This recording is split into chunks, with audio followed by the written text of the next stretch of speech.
सुनते हैं शनिवार व्रत की कथा। तो एक बार बोलिए प्रेम से शनि महाराज की जय। एक समय की बात है, सभी नवग्रह सूर्य, चंद्रमा, मंगल, बुध, बृहस्पति, शुक्र, शनि, राहु और केतु में विवाद छिड़ गया। विवाद का कारण था कि इनमें से सबसे बड़ा कौन है। कोई निर्णय न होने पर सभी देवराज इंद्र के पास निर्णय कराने पहुँचे। इंद्र किसी एक का पक्ष नहीं ले सकते थे, इसीलिए उन्होंने निर्णय देने में अपनी असमर्थता जताई। परंतु उन्होंने उन सबको पृथ्वी पर राजा विक्रमादित्य के पास जाने की सलाह दी, क्योंकि राजा विक्रमादित्य अति न्यायप्रिय थे। इंद्र ने कहा कि वे ही इसका निर्णय कर सकते हैं। इंद्र की सलाह से सभी ग्रह एक साथ राजा विक्रमादित्य के पास पहुँचे और अपने आने का कारण बताया। राजा इस समस्याओं से अति चिंतित हो उठे, क्योंकि वे जानते थे कि अगर उन्होंने किसी एक को बड़ा बताया तो बाकी ग्रह कुपित हो उठेंगे। तब राजा को एक उपाय सूझा। उन्होंने सुवर्ण, रजत, कश्य, पीपल, सीसा, रंगा, जाष्टा, अभर्ग और लोहे से 9 सिंहासन बनवाए और उन्हें इसी क्रम से रख दिया। राजा विक्रमादित्य ने उस सब से निवेदन किया कि आप सभी अपने सिंहासन पर स्थान ग्रहण करें। जो भी अंतिम सिंहासन पर बैठेगा वही सबसे छोटा होगा। लोहे सिंहासन सबसे अंत में था, इस अनुसार लोहे सिंहासन पर बैठने वाला सबसे छोटा होगा। शनि देव सबसे अंत में लोहे सिंहासन पर बैठे, तो इसीलिए वही सबसे छोटे कहलाए।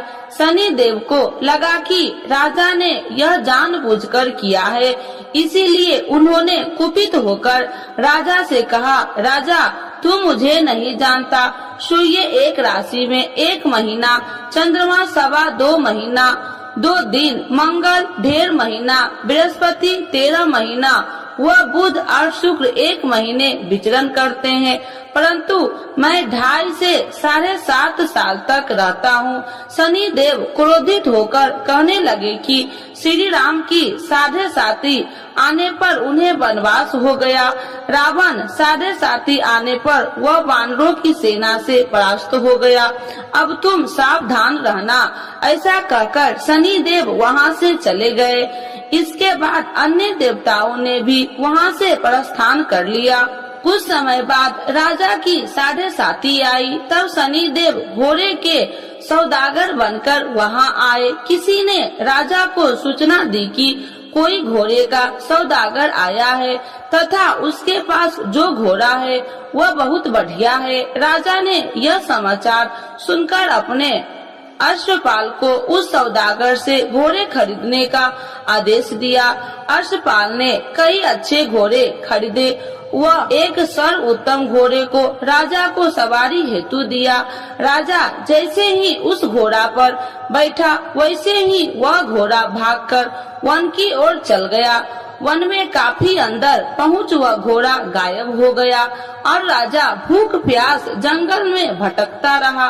भटकते भटकते राजा को बेहद प्यास लगी। तब एक ग्वाले ने उसे पानी पिलाया। राजा ने प्रसन्न होकर उसे अपनी अंगूठी दे दी। वह अंगूठी देकर राजा आगे चल दिया और एक नगर में पहुंचा। वहां उसने अपना नाम उज्जैनी निवासी बिका बताया। वहां एक सेठ की दुकान से उसने जल इत्यादि पिया और कुछ विश्राम भी किया। भाग्यवश उस दिन सेठ की बड़ी बिक्री हुई। सेठ खुश होकर उसे खाना खिलाने के लिए अपने साथ घर ले गया। वहां उसने एक खूंटी देखी जिस पर एक हार टंगा था। राजा ने देखा कि खूंटी उस हार को निगल रही है और थोड़ी देर में पूरा हार गायब हो गया। सेठ ने समझा कि बीका ने हार चुरा लिया। उसने बीका को कोतवाल के पास पकड़वा दिया। फिर राजा ने भी उसे चोर समझकर उसके हाथ और पैर काट दिए। वह चैरंगिया बन गया और नगर के बाहर फिकवा दिया गया। वहाँ से एक तेली निकल रहा था। उसे राजा पर दया आई और उसने बीका को अपनी गाड़ी में बैठा लिया।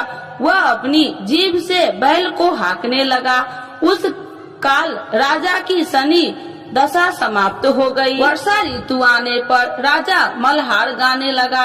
तब वह जिस नगर में था वहाँ की राजकुमारी मन भावनी को वह इतना भाया कि उसने मन ही मन प्रण कर लिया कि वह उस राग गाने वाले से ही विवाह करेगी। उसने दासी को राग गाने वाले को ढूंढने के लिए भेजी। दासी ने बताया कि वह एक चौरंगिया है, परंतु राजकुमारी न मानी। अगले ही दिन से राजकुमारी अनशन पर बैठ गई कि विवाह करेगी तो उसे सबने बहुत समझाया, पर फिर भी जब वह न मानी तो राजकुमारी के पिता ने उस तेली को बुलावा भेजा और विवाह की तैयारी करने को कहा। फिर उसका विवाह राजकुमारी से हो गया। एक दिन सोते हुए स्वप्न में शनि देव ने राजा विक्रमादित्य से कहा, राजन, देखा तुमने मुझे छोटा बताकर कितना दुख झेला है। तब राजा ने उनसे क्षमा मांगी और प्रार्थना की, हे शनिदेव, जैसा दुख मुझे दिया है किसी और को न देना। शनिदेव मान गए कि और कहा, जो मेरी कथा व व्रत करेगा उसे कोई दुख न होगा, तथा जो नित्य मेरा ध्यान करेगा और चीटिया का आटा डालेगा उसके सारे मनोरथ पूर्ण होंगे। साथ ही शनिदेव ने राजा को उसके हाथ पैर की वापसी दे दिए।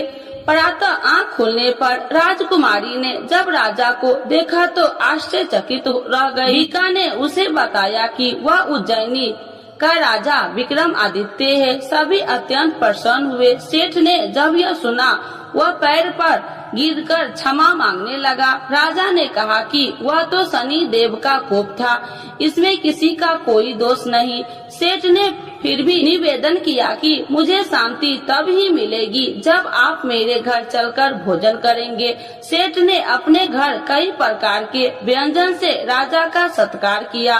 साथ ही सबने देखा कि जो खूंटी हार निकल गई थी वही उसे उगल रही थी। सेठ ने अनेक मनोहर देख राजा का धन्यवाद किया और अपनी कन्या श्री कन्वरी से शादी करने का निवेदन किया। राजा ने सहर्ष स्वीकार कर लिया।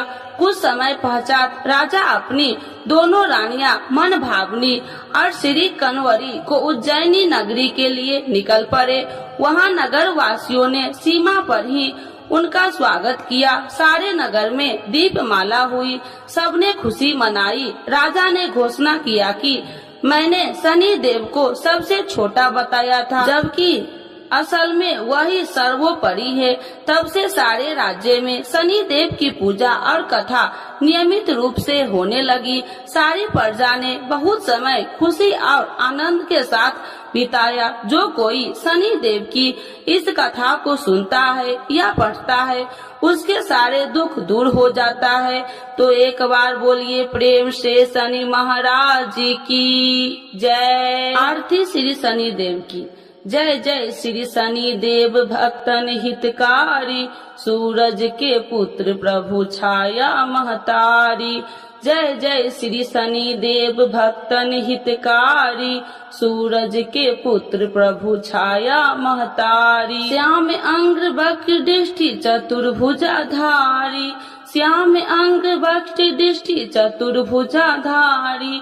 नीलांबर धार नाथ गज की असवारी, नीलांबर धार नाथ गज की असवारी। जय जय श्री शनि देव भक्तन हितकारी, सूरज के पुत्र प्रभु छाया महतारी। क्रीट मुकुट शीश सहज दीपत है लीलारी, क्रीट मुकुट शीश सहज दीपत है लीलारी। मुक्तन की माल गले शोभित बलिहारी, मुक्तन की माल गले शोभित बलिहारी। जय जय श्री शनि देव भक्तन हितकारी, सूरज के पुत्र प्रभु छाया महतारी। मोदक और मिष्ठान चढ़त पान सुपारी, मोदक और मिष्ठान चढ़े चढ़ती पान सुपारी।